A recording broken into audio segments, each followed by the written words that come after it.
నమస్తే, మీరు చూస్తుంది సుమన్ టీవీ. నేను మీ కీర్తి. మాఘమాసంలో నది స్నానం చేస్తే ఎంతో పుణ్య ఫలితం అంటున్నారు. అందులోనూ ఇప్పుడు మహా కుంభమేళ జరుగుతుంది కదా, ఇటు కాశీలోను అటు కుంభమేళలోను స్నానం ఆచరిస్తున్నారు. ఏ పవిత్రమైన రోజుల్లో స్నానం ఆచరిస్తే సంపూర్ణ ఫలితం లభిస్తుంది, ఎలా చేయాలి, అక్కడ స్నానం చేసిన తర్వాత ఏమైనా దానాది కార్యక్రమాలు చేయాలా, చేస్తే ఏ విధంగా చేయాలి? చాలా మంది తొక్కిసలాట అయిన తర్వాత వెళ్ళాలంటే భయపడుతున్నారు కదా, మిస్ అయిపోతున్నారు. మరి వెళ్ళకుండా కూడా అంతటి పుణ్యఫలం రావాలంటే ఏం చేయాలి, ఎలా చేయాలి, ఏ విధంగా చేయాలి, ఇవన్నీ విషయాలు కులంకుశంగా మనకు తెలియజేయడానికి మనతో పాటు ఉన్నారు ప్రముఖ ఆస్ట్రాలజర్ బ్రహ్మశ్రీ నందిబట్ల శ్రీహరి శర్మ గురుగారు. నమస్తే గురుగారు.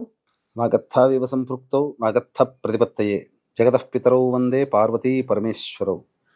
సదాశివసమారంభాం శంకరాచార్య మధ్యమాం అస్మదాచార్య పర్యంతం వందే గురు పరంపరాం. ఆదిత్యాయ చ సోమాయ మంగళాయ బుధాయ చ గురు శుక్ర శనిభ్యశ్చ రాహవే కేతవే నమః. శృంగేరి జగద్గురు పీఠాధిపతులకి, కంచి పీఠాధిపతులకి నమస్కారములు తెలియజేసుకుంటూ కార్యక్రమాన్ని ప్రారంభిద్దాం. గురుగారు, ఎన్నో సంవత్సరాల తర్వాత వచ్చిన ఈ మహా కుంభమేళ అసలు ఎందుకు ఆచరించాలంటారు? ఎందుకు ఇంత అసలు 30 కోట్ల మంది వరకు స్నానం ఆచరిస్తారు ఎట్ ది ఎండ్ వరకే అని అంటున్నారు. ఎందుకంత ప్రాముఖ్యత, విశిష్టత కొలువుందంటారు? మనకు ఈ కుంభమేళ అనేటువంటిది అత్యంత ప్రతిష్టాత్మకంగా యోగి ప్రభుత్వం అనేటువంటిది తీసుకుంది.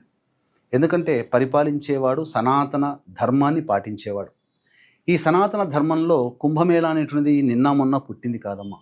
ఆది శంకరాచార్యుల వారి యొక్క తరము నుంచి ఈ కుంభమేళాని ఆచరించే విధానం ఉన్నది. అంటే క్రీస్తుకు పూర్వమే ఈ కుంభమేళాని ఏర్పరచడం జరిగింది.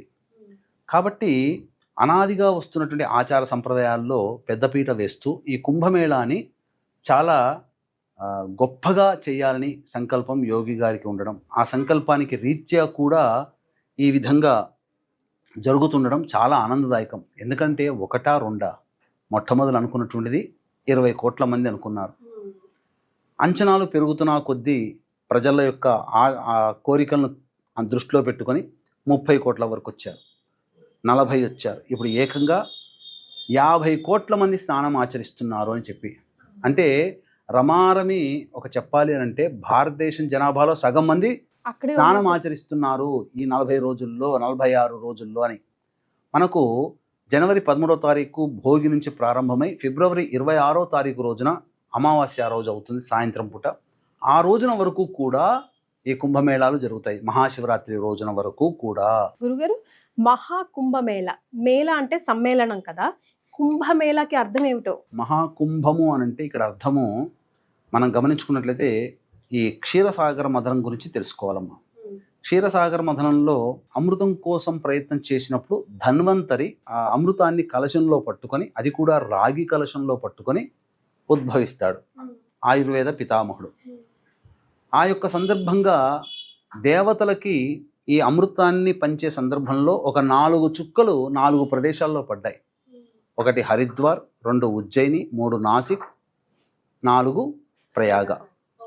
కాబట్టి వీటన్నిట్ల కంటే కూడా ప్రయాగ చాలా విభిన్నమైనది, పరమోత్కృష్టమైనది, మరియు మోక్షాన్ని ప్రసాదించే క్షేత్రము అవలీలగా ఆ క్షేత్రంలో లభిస్తుంది. ఎందుకంటే 3 నదుల సంగమం అక్కడే ఉంది.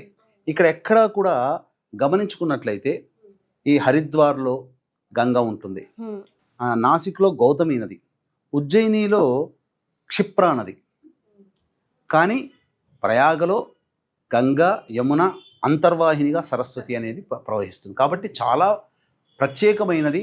పైగా ఈ కుంభమేళ ఎందుకు ప్రత్యేకం అంటే 144 ఏళ్లకు ఒకసారి వస్తుంది. అందున మాఘమాసం ఉండడం చాలా ప్రత్యేకం.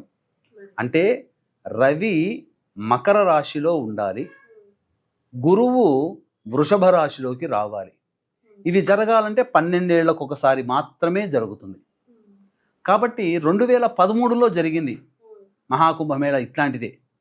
2013కి 12 కలిపితే ఎంత? 2025. మళ్ళీ ఇప్పుడు జరుగుతుంది ప్రయాగ క్షేత్రంలో. 144 ఏళ్లకు ఒకసారి జరుగుతున్నది కాబట్టి చాలా గొప్పదైన విషయం అని చెప్పవచ్చు. గురుగారు, మరి ఎలా స్నానం ఇప్పుడు మొత్తం దేశ విదేశాల్లో నుంచి కూడా వస్తున్నారంట గురువుగారు. ఇప్పుడు కుంభమేళ టైం తీసుకొని మరి వస్తున్నారంటే ఒక విధంగా చాలా మందిలో ఆధ్యాత్మిక చింతన పెరిగిందనే చెప్పుకోవాలి. కానీ అసలు మనల్ని మనం ఎలా ప్రిపేర్ చేసుకోవాలి ఆ పుణ్య నదిలో స్నానం ఆచరించాలంటే? ఏ ఏ తిథులు, ఏ వారం, ఏ రోజు చూసుకోవాలంటారు? మీరు ఇంతకుముందు అడిగిన క్వశ్చన్లో కూడా కుంభం అడిగారు కదా, ఆ అమృతం చుక్కలు 4 ప్రదేశాల్లో పడ్డాయట. అందుకనే ఆ అమృతం పడినటువంటి ప్రదేశం కాబట్టి అక్కడ కుంభమేళా చేయడం అనేది ఆది శంకరాచార్యుల వారి నుంచి మనకు వస్తున్నటువంటి ఆచారం. ముఖ్యంగా నాగ సాధువులు అఘోరాలు చేసుకుంటారు. అయితే మీరు అడిగిన ప్రశ్న కూడా చాలామంది సందేహాలు ఎక్కువగా ఉన్నాయి. చాలామందికి ఉండేటువంటి సందర్భమే. చాలామంది వీక్షించేటువంటి మన సుమన్ టీవీ ప్రేక్షకులు కూడా చాలామంది వెళుతుంటారు. ముఖ్యంగా స్నానం ఆచరించడానికే కదమ్మా అందులో ప్రధానం. స్నానము దానము చేయాలి. అయితే ఈ స్నానం ఆచరించే విధానమే సరిగ్గా చేయలేకుండా వస్తున్నారు మన వాళ్ళు. పైగా స్నానం ఆచరించాలి అని అంటే దానికి కొన్ని విధి విధానాలు. నదీ స్నానము, తీర్థ స్నానము చేయాలి అనన్నా, పుష్కర స్నానము చేయాలన్నా, అసలు ఏదైనా పుణ్యక్షేత్రంలో అక్కడ తటాకములో పుష్కరిణిలో స్నానం ఆచరించాలన్నా ఒక విధానం అంటూ ఒకటి ఉంది. ప్రత్యేకంగా మనకు ఏర్పరచబడినటువంటి విధానం ఏంటంటే, చాలామంది చేసేటువంటి తప్పు ఏంటంటేనమ్మా, పొద్దున్నే లేవగానే బ్రష్ చేసుకొని బయటకు వచ్చేసి కాఫీ టిఫిన్ ఏదో తిని డైరెక్ట్గా బట్టలు చేతిలో పట్టుకొని ఆ రాత్రి పడుకున్న బట్టలనే వేసుకొని డైరెక్ట్గా నదిలో కానీ సముద్రంలో కానీ వెళ్ళి స్నానం చేసి వస్తుంటారు.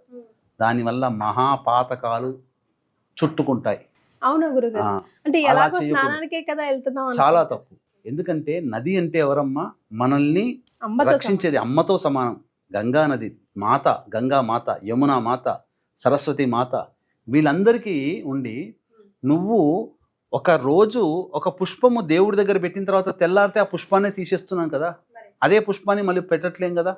అంటే మైల పట్టిపోతున్నాం. ఒక రోజు రాత్రి నిద్ర చేసాము అని అంటే మన శరీరము మైల పడుతుంది అని అర్థం అక్కడ. కాబట్టి మైలబడినటువంటి శరీరంతో నువ్వు ఎలా వెళ్ళి స్నానం ఆచరించి నువ్వు ఎలా పుణ్యాన్ని పొందుతావమ్మా? పొందలేవు, ఎవ్వరూ పొందలేరు. అందుకనే ఒక విధానం ఉంది. ఏంటనంటే, కాలకృత్యాదులు తీర్చుకున్న తరువాత ఖచ్చితంగా ఆ రూమ్లో ఎక్కడైతే మనం బస చేస్తామో, ఎక్కడైతే ఉంటామో అక్కడ స్నానం ఆచరించాలి. ముందుగా ఆచరించేసేసి పూర్తిగా చక్కగా స్నానం ఆచరించేసేసి చక్కగా పొడి బట్టలు వేసుకొని కట్టుకొని మళ్ళీ ఒక జత బట్టలు పెట్టుకొని అప్పుడు నదీ స్నానానికి వెళ్ళాలి. ఆ కుంభమేళ నదీ స్నానానికి వెళ్ళి అక్కడ సంకల్పం చెప్పించుకోవాలి. అక్కడ బ్రాహ్మణుడు కనుక దొరికితే బ్రాహ్మణుని చేత ప్రయాగ క్షేత్ర స్నాన సంకల్పం అని ఉంటుంది. తర్వాత మీకు ముఖ్యంగా చెప్పాలి అని అంటే, ఎన్నో జన్మల నుంచి చేసినటువంటి పాపాలు మనకు తెలిసి రహస్యకత, అజ్ఞానకృత, జ్ఞానకృత, రహస్యకృత పాప కర్మదోష పరిహారార్థం ప్రయాగ క్షేత్రే గంగా సరస్వతి యమునా నదీ తట నదీ సమీపస్థానే సమస్త గత జన్మ కర్మదోష నివారణార్థం స్నానమహం కరిష్యే అని సంకల్పం చెప్పుకుని స్నానం చేయాలి. లేదు అక్కడ చెప్పేటువంటి పంతుళ్ళు పండాలు మనకు దొరకరు అనుకోండి, ఆ సమయంలో పవిత్రమైనటువంటి దేహముతో నేను ఇక్కడ నా యొక్క కర్మదోషాలు తొలగించుకోవడానికి ఈ నదీ దగ్గరికి వచ్చాను, స్నానం ఆచరిస్తున్నాను. గత జన్మలలో చేసినటువంటి పాపాలు, ఈ జన్మలలో చేసినటువంటి పాపాలు, నాకు తెలిసి చేసిన పాపాలు, తెలియకుండా నా వల్ల జరిగినటువంటి పాపాలు, ఇంకా చెప్పాలి అని అంటే జ్ఞానముతో చేసినటువంటి పాపాలు, అజ్ఞానంతో చేసినటువంటి పాపాలు, ఇవన్నీ తొలగిపోవాలి. ఇక నుంచి నేను మళ్ళీ ఎటువంటి పాపము చేయను, ఆ నదీ సాక్షిగా నేను చెబుతున్నాను అని చెప్పి స్నానం ఆచరించి మనం 3 మునకలు వేయాలి. దంపతులైతే దంపతి సమేతంగా చేయాలి. ఒకవేళ భర్త రాకపోతే గురుగారు, భర్త రాకపోతే భార్య తన భర్త యొక్క ఏదైనా కానీ కండువ కానీ చొక్క కానీ తీసుకొని ఆ చొక్కతో సహితంగా భుజాన వేసుకొని కుడి భుజాన ఆడవాళ్ళు వేసుకోవాలి. వేసుకొని అప్పుడు స్నానం ఆచరించాలి. భార్య రాకపోతే భర్త ఎడమ భుజాన భార్య వస్తువు ఏదైనా వేసుకొని స్నానం ఆచరించాలి. పర్టికులర్ గా పఠించాల్సిన మంత్రం ఏదైనా ఉందా గురుగారు? అప్పుడు సూర్యుని ఆరాధన చేయడమే. మాఘమాసం అంతా సూర్యుని ఆరాధన చేయాలి కాబట్టి సూర్యారాధన చాలా విశేషము. ఇక ముఖ్యంగా చెప్పాల్సినటువంటిది ఏంటంటే, చాలామంది చేసేటువంటి తప్పులు ఏంటంటేనమ్మా, ఈ మధ్యకాలంలో నవ్వు వస్తుంది ఒక రకంగా చెప్పాలంటే. అంటే ఓ మహానుభావుడి మేనల్లుడు, అంటే మన ఈ సమాజాన్ని బాబాల చుట్టూ తిప్పినటువంటి మహానుభావుడు ఇప్పుడు లేడు. ఆయన పుస్తకాలే గురు చరిత్ర అనుకొని తెగ చదువుతున్నారు. ఆయన మేనల్లుడు ఈరోజు అరుణాచల క్షేత్రంలోకి వెళ్ళి టోపీ అమ్మ దగ్గర కూర్చొని ఆమె అవధూత అంటూ చెప్పారు. అంటే అసలు అరుణాచల ప్రదక్షిణ చేయాల్సినటువంటి సందర్భంలో ఆ అరుణాచలేశ్వరుణ్ణి స్మరించుకోవాలి, మననం చేసుకోవాలి, ఆ అరుణాచలేశ్వరుని తలుచుకుంటూ ప్రదక్షిణ చేయాల్సింది పోయి ఇలా పెట్టుకొని ఏ సందులో టోపీ అమ్మ వస్తుందో, ఎక్కడి నుంచి ఆమె వస్తుందో ఆమె దగ్గర కూర్చోవాలి, ఆమెకి తుపుక్కున ఉమ్మేస్తే మనకు లక్ష్మి వస్తుంది, ఆమె టీ దాగి ఇలా పక్కకు పెట్టి ఇలా అన్న ఆలస్యం, గుంపులు వచ్చేసి ఆ టీనంతా ఒంట్ల మీద పోసుకుంటున్నారు. ఎంత మూఢత్వం, ఎంత జుగుప్సాకరమైనటువంటి స్థితికి మానవులు చేరుకున్నారంటే, ఆమె ఏదో అవధూత, ఆమె ఉండిండవచ్చుగాక, ఆమె మానాన్ని ఆమెను వదిలేయకుండా ఇలా పట్టుకొని ఆ మహానుభావుడి పుణ్యమాన ఒక 20 లక్షల వ్యూస్ వెళ్ళడం. అది ఇప్పుడు అరుణాచలేశ్వరుని కోసం కాదు పోయేది, టోపీ అమ్మ కోసం పోతున్నారు. ఎంత దౌర్భాగ్యమైనటువంటి మానసికమైనటువంటి దౌర్బల్యం అమ్మ.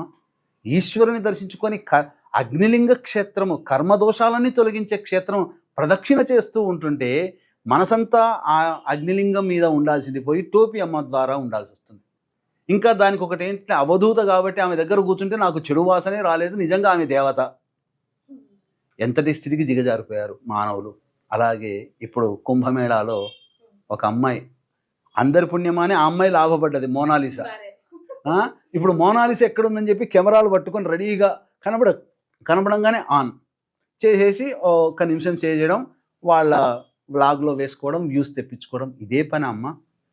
ఒక చక్కగా అంత అందమైన అమ్మాయి అనిపిస్తుంది ఒక్కోసారి. నిజంగా చూస్తే మన దగ్గర కూడా చాలామంది ఉన్నారు కదా, మంచిగా చక్కగా నిండుగా చక్క దేవతలా ఉంటారు అమ్మాయిలు. ఆమె స్టార్ గురుగారు. అంతేనమ్మా, ఆమె స్టార్. వీళ్ళందరూ ఎవరో ఒకరు పనికి మాలిన వెధవలు ఆ నార్త్ సైడ్ ఎవరో పెడితే అది చూసేసి మనం చూసేసి నాకు నేను వెళ్ళొచ్చాను, నాకు ఇంకా కనబడలేదు అని కామెంట్ రూపంలో కొన్ని వీడియోస్లో నాకు ఆ మోనాలిసాను చూడాలనిపించింది కానీ చూడలేకపోయాను.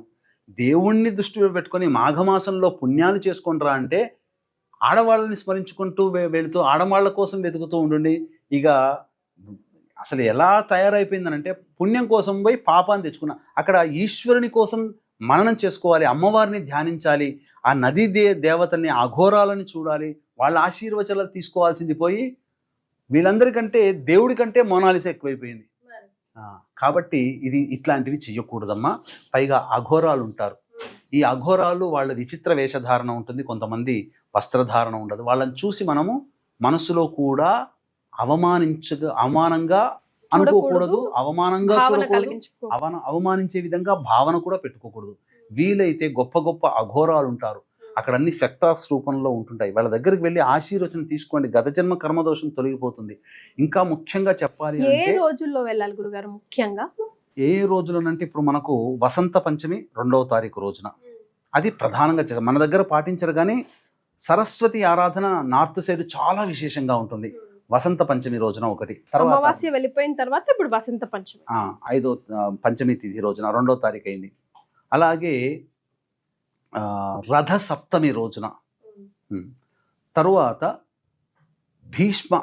భీష్మ ఏకాదశి 8వ తారీఖు రోజున, తర్వాత మహామాఘి అంటే మాఘ పౌర్ణమి రోజున, ఆఖరున శివరాత్రి రోజున. ఇవన్నీ కూడా పుణ్య స్నానాలు ఆచరించాలి. ఇక చాలామందికి ఇప్పుడు ఏంటంటే ఈ మధ్య కొంత తొక్కిసలాట జరిగి కొంత దిగ్భ్రాంతికరమైనటువంటి సంఘటనలు చోటు చేసుకున్నాయి. అవి చోటు చేసుకోకూడదు. కానీ ఒక వ్యక్తి హిందూ ధర్మం కోసం పాటుపడుతూ హిందువులకి ఒక మంచి సందేశాన్ని ఇవ్వాలనే ఉద్దేశంతో ఒక హిందువు కూడా సనాతన ధర్మాన్ని పాటించే ఒక సన్యాసి ఆధ్వర్యంలో ముఖ్యమంత్రిగా ఉండి నడిపిస్తున్నటువంటి సందర్భంలో కొంతమంది ఆకతాయిలు ఒక భయాన్ని సృష్టించి చేశారు. మరి ఎప్పుడో జరగాలి కదమ్మా. ఇదేంటనంటే రోజు రోజుకి ఇంతింతై వటుడింతింతై తానింతింతై మరి ఇంతింతై అన్న చందంగా రోజు రోజుకి ఆ కుంభమేళా యొక్క ప్రతిష్ట పెరుగుతూ ఉంటే, ఆ ప్రతిష్ట పేరు ప్రఖ్యాతులు భారతదేశానికి వస్తుంటే ఆ పేరు ప్రతిష్టని ఓర్వలేక అసూయతో ఎలాగైనా ఈ ప్రభుత్వానికి చెడ్డ పేరు తెచ్చుకురావాలని కొంతమంది మతోన్మాదులు అల్లరి మూకలు చేసిన దాష్టీకమైనటువంటి చర్యల వల్ల కొంతమంది హిందువులు ప్రాణాలు కోల్పోయారు. కాబట్టి ఇది శోచనీయమమ్మా. కానీ ఒక రకంగా నిజంగా వైఫల్యమైతే మొదటి రోజు జనవరి 13, జనవరి 14 రోజున చాలామంది స్నానం ఆచరించారు. అప్పుడు కూడా కోట్ల మంది ఆచరించారు. కానీ మౌని అమావాస్య స్నానం ఆచరిస్తే చాలా విశేషమని ప్రచారం విపరీతంగా జరగడం వల్ల ఏ రోజు రానటువంటి దాదాపు 8 నుంచి 11 కోట్ల మంది అక్కడికి రావడం వల్ల తొక్కిసలాట జరిగి ఒక ప్రాంతంలో మరణించారు. ఇది దిగ్భ్రాంతకరమైన విషయం. ఒకరు మరణించినా అది బాధే, మనం ఎవరము తీర్చలేము. వారి ఆత్మకి శాంతి చేకూరాలని కోరుకుంటూ మనం చక్కగా ప్రార్థన చేయాలమ్మా, తప్పదు. గురుగారు, మరి ఎలా అక్కడ వెళ్ళిన తర్వాత ఏమైనా దాన ధర్మాలు చేయాలా, అవసరమా, ఎలా చేయాలి? ఇంకొక సందేహం గురుగారు, చాలా మంది కొంతమంది తెలిసి తెలియక స్నానం చేశాక అక్కడే బట్టలు వదిలేసి వస్తున్నారు. ఇది ఎంతవరకు కరెక్ట్? అండ్ ఒక రోజులో 3 సార్లు 3 పూటల స్నానం చేస్తే మరింత అఖండమైన ఫలితం వస్తుందంటారు. ఇందులో నిజం ఉందా గురుగారు? తప్పకుండానమ్మా. ఇక్కడ ఏంటంటే ప్రధానంగా స్నానం చేసేటువంటి విషయంలో ఋషి స్నానము, దేవ స్నానము, మానవ స్నానము, రాక్షస స్నానము అని 4 రకాలు ఉంటాయి. ఋషి స్నానము అని అంటే తెల్లవారుజామున 2 గంటల మధ్యరాత్రి 2 గంటల 45 నిమిషాల నుంచి 4 గంటల వరకు ఋషి స్నానము ఆ సమయంలో చేయొచ్చు. దేవస్నానము 4 గంటల నుంచి 5 గంటల మధ్యలో దేవస్నానం, 5 గంటల నుంచి 6 గంటల మధ్యలో మానవ స్నానము, 6 గంటల తర్వాత అనగా సూర్యోదయం తర్వాత రాక్షస స్నానం చెప్పబడింది. కాబట్టి మొదటి 3 స్నానాలు విశేషమే, చేయవచ్చు అవకాశం ఉంటే. తరువాత అపరాహ్న కాలంలో 12:30 నుంచి 1 మధ్య కాలంలో అపరాహ్నం, అది కూడా విశేషమైన స్నానం. ఇక ప్రదోషకాల సమయంలో సూర్యాస్తమయం 5 గంటల 20 నిమిషాలకు అవుతుందంటే 5 గంటల నుంచి 6:30 లోపల ఈ సంబంధించినటువంటి స్నానం ఆచరించిన విశేషమైనటువంటి స్నానం. ఈ విధంగా ఈ సమయాల్లో విశేషమైనటువంటి ఫలితాలు కలుగుతాయి. అవకాశం ఓపిక ఉంటే అన్నిసార్లు ఆ చెప్పబడినటువంటి సమయంలో ఆ ఒక్క రోజులో చేయవచ్చు. ఇక ప్రధానంగా చాలామంది ఏంటంటే చాలా లక్షల మంది, కోట్ల మంది గుమికూడి స్నానం ఆచరిస్తున్నటువంటి కారణం చేత వీక్షించేటువంటి సుమన్ టీవీ ప్రేక్షకులు గమనించాల్సింది ఏంటంటే పిల్లల్ని తీసుకొని వెళ్ళకపోవడమే చాలా మంచిది. గురుగారు, ఇంకొకటి, గర్భిణీ స్త్రీలు కూడా స్నానం ఆచరించవచ్చా? ఇది ఒక ప్రశ్న. గర్భిణీ స్త్రీలు అన్నప్పుడు 5వ నెల పడ్డప్పటి నుంచి కొన్ని ప్రాంతాలలో పురిటి సూతకం, 7వ నెల పడినటువంటి ప్రాంతాల్లో 7వ నెల పడినటువంటి సందర్భంలో కొన్ని ప్రాంతాలలో పురిటి సూతకం ఉంటుంది. కాబట్టి సహజంగా 5వ నెల దాటిన తర్వాత పనికిరాదమ్మా. అలాగే భార్య గర్భవతిగా ఉన్నప్పుడు 5వ నెల దాటిన తర్వాత ఉన్నటువంటి మగవాళ్ళు కూడా, భర్తలు కూడా స్నానం ఆచరించకుండా ఉంటేనే చాలా మంచిది. చూసారా, ఇది తెలీదు చాలా మందికి. ఎందుకంటే అవి పనికిరావు, శాస్త్ర ప్రకారం పనికిరాదు. ఇక మీరు కూడా ప్రయాగలో లేదా కాశీలో కూడా యాగం చేయబోతున్నారు కదా, దాని గురించి చెప్పరా? ఫిబ్రవరి 12వ తారీఖు రోజున మహామాఘి అంటే మాఘ పౌర్ణమి అమ్మ. ఈ మాఘ పౌర్ణమి సందర్భంగా జాతకరీత్యా కలుగు అన్ని రకాల దోషాల నివారణకి, విద్య, వివాహ, ఉద్యోగ, దాంపత్య, సంతాన, అనారోగ్య సమస్యల నివారణకి సర్వదోష నివారణ పూజలు, హోమాలు.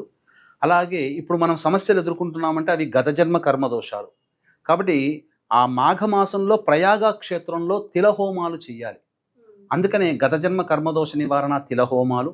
తర్వాత ఈ 2025వ సంవత్సరం అమ్మ శని ప్రభావం అన్ని రాశుల మీద ఉంది. ఎవ్వరు ఏ రాశి వారు శని ప్రభావాన్ని తప్పించుకోలేరు. ఏదో ఒక 2-3 నెలలు ఖచ్చితంగా శని ప్రభావానికి అన్ని రాశుల వారు గురవుతారు. కాబట్టి సంవత్సరం మొత్తంలో శనీశ్చర దోష నివారణ హోమాలు పర్ హెడ్ 2100 రూపాయలకు చేయించడం జరుగుతుంది. అలాగే పౌర్ణమి వెళ్ళిన తర్వాత మఖా నక్షత్రం ఉంది, ఇది పితృదేవతా నక్షత్రము. కాబట్టి ఇప్పుడు మనకు పుష్కరాల్లో ఉన్నప్పుడు ఎలా అయితే కార్యక్రమాలు చేస్తామో కుంభమేళాలో కూడా అలాగే చేసుకోవాలి. కావున భర్త వైపు 3 తరాలు, భార్య వైపు 3 తరాలలో మరణించినటువంటి వారి ఆత్మతృప్తి కోసం ఈ సంబంధించినటువంటి పిండ ప్రదాన కార్యక్రమాలు బ్రాహ్మణుని కర్తగా పెట్టి చేయించడం జరుగుతుంది. వీటికి సంబంధించినటువంటి రిజిస్ట్రేషన్ వివరాలు కార్యక్రమ తదనంతరం కాంటాక్ట్ చేసి తెలుసుకోవచ్చు. అలాగేనమ్మా, ఇంకొకటి ఏంటంటే ఇప్పుడు పరిస్థితులు అనుకూలంగా అక్కడ లేవు కాబట్టి ఆ మాఘ పౌర్ణమి నాడు అవకాశం గవర్నమెంట్ కనుక ఇస్తే ప్రయాగ క్షేత్రంలోనే ఈ చెప్పబడినటువంటి కార్యక్రమాలు జరుగుతాయి. ఒకవేళ లేకపోతే ఖచ్చితంగా కాశీ క్షేత్రంలో ఈ కార్యక్రమాలు చేయించడం జరుగుతుందని చెప్పవచ్చు.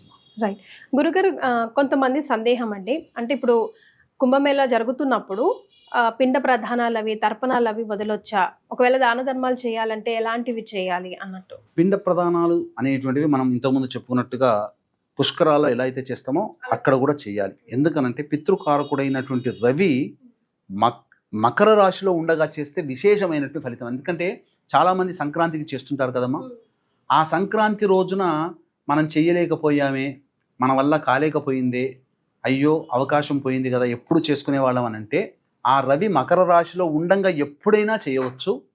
మరి మాఘమాసములో రవి మకర రాశిలో ఉండగా మాఘ పౌర్ణమి వచ్చినప్పుడు గనక చేస్తే విశేషమైనటువంటి పుణ్య ఫలితం, పెద్దలకి ఆత్మతృప్తి కలుగుతుంది. కాబట్టి 12వ తారీఖు రోజున సాయంత్రం 6:27 రవి కుంభరాశిలోకి ప్రవేశం చేస్తున్నాడు. కాబట్టి మాఘ పౌర్ణమి రోజున వరకు కూడా ప్రయాగ క్షేత్రంలో ఎవరైనా వెళితే అక్కడ పిండ ప్రదాన కార్యక్రమాలు చేయవచ్చు.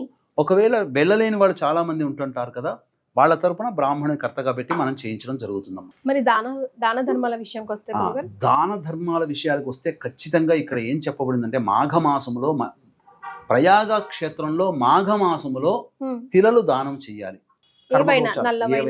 నల్లవి కర్మదోషాలు తొలగిపోతాయి.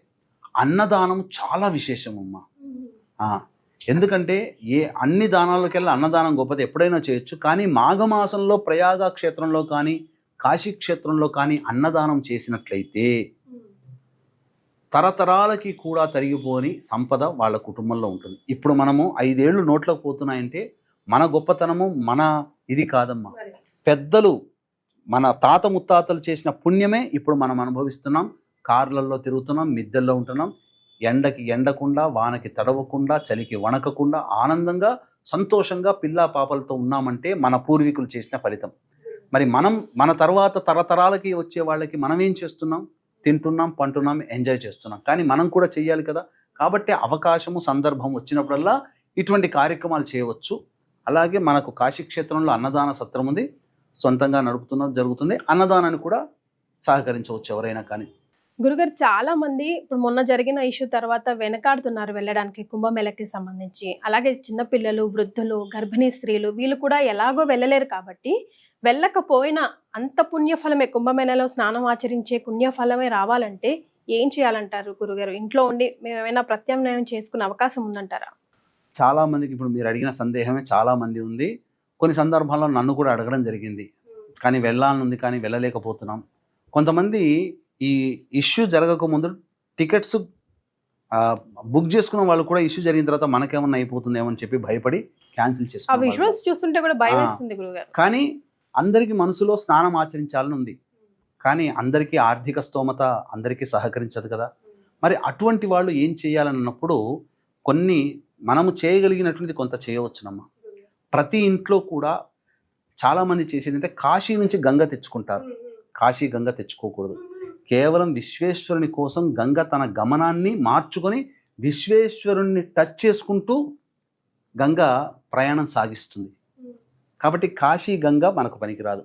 ప్రయాగ క్షేత్రం నుంచి తెచ్చినటువంటి గంగ కానీ, లేకపోతే పూజా స్టోర్సు, పచారీ స్టాపుల్లో, చాలా ఆధ్యాత్మిక వస్తువులు అమ్మేటువంటి షాపుల్లో ఈ గంగ దొరుకుతుంది. ఇది మంచి గంగ.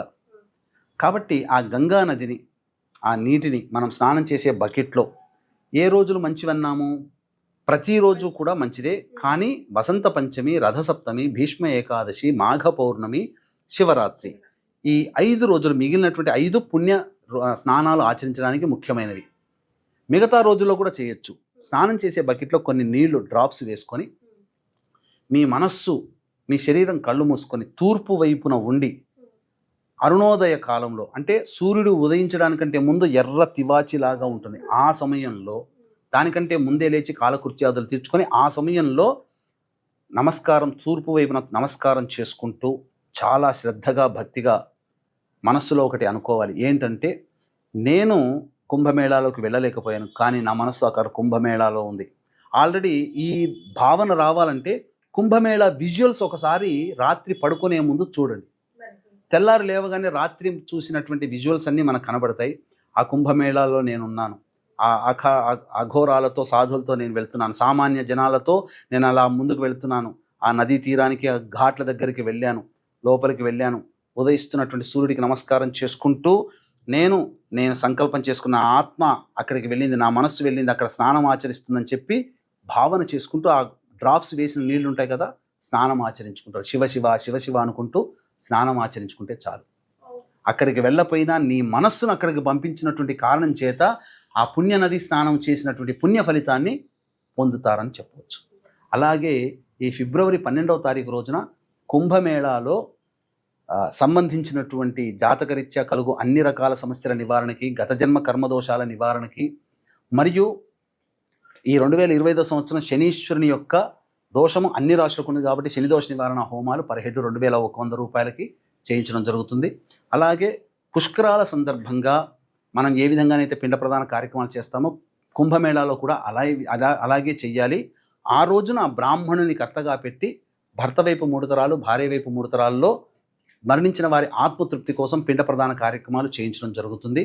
అన్నదాన కార్యక్రమాలు ఆ రోజున విశేషంగా చేయాలమ్మా. దానాది కార్యక్రమాలు ప్రయాగ క్షేత్రంలో తిలదానాలు చేయాలి, అన్నదానాలు చేయాలి, వస్త్రదానాలు చేయాలి, బ్రాహ్మణులకు ఎవరికైనా దక్షిణ ఇవ్వాలి. అలాగే ఎవరైనా కానీ ఇప్పుడు యాత్రకి వెళ్తున్నారు, యాత్రకి వెళ్తున్నప్పుడు ఆ యాత్ర ఫలితము వెళ్ళలేని వాళ్ళు ఉంటారు.